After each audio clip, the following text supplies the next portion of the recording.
Олень еще не скинул рога, зайцы пока белые. Календарную весну питомцы зоопарка Республиканского центра экологического образования встречают осторожно. По словам сотрудников, это верный признак того, что еще будут сильные морозы. Впрочем, линька у животных еще не началась, а настроение-то уже весеннее. В вольерах чувствуется оживление. Запах долгожданной весны в репортаже Виктории Палкиной. На птичьем дворе настоящий концерт. Такой шум здесь совсем недавно. Зимой из своих домиков птицы даже не выходили. Весну ждали и пернатые, и мохнатые. Ламы, правда, еще не начали линять. Да и зайцы только начинают менять цвет с белого на серый. Не торопятся, говорят сотрудники. Верный признак того, что еще будет холодно. К весне выпадают рога. Бывает, что были случаи, что у нас и в январе выпадали, и в феврале. Но уже март, а в настоящее время они еще держатся. Даже если есть холода, но скоро начнутся стабильные потепления, то животные начинают линять. У зайцев меняется шерсть.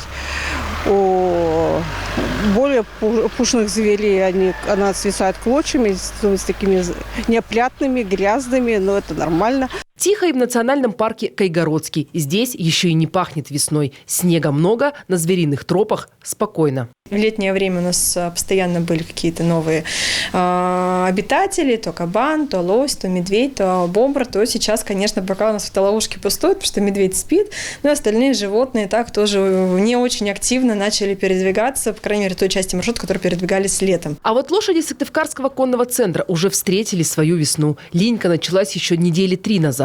Но главное, сразу видно реакцию животных на увеличение светового дня. Солнцу они радуются, как люди. Зимой они ходили такими квиолами, какие-то такие, не то что грустные, а, скажем, такие спокойные, размеренные, сонные. То сейчас они активно играют, много бегают. То есть у них очень поднимается настроение, и у них очень игривое поведение становится. Дядя Вася с верблюдом дружит уже давно. С пустыми руками никогда не приходит. Вот и в этот раз в мешке хлеб, капуста и картофель. Переживает за Горбатова. Уверен, жирок еще терять нельзя. Холодно будет точно.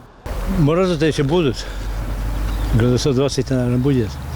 Так рано никогда не отпускала. В каком-то году, помню, 4 дня было с 1 по 4 марта.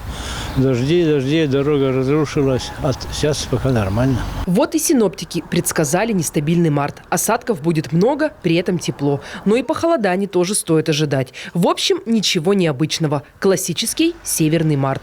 Весна на календаре пришла, за окном пока не торопится. Виктория Палкина, Иван Богомолов, телеканал Юрган.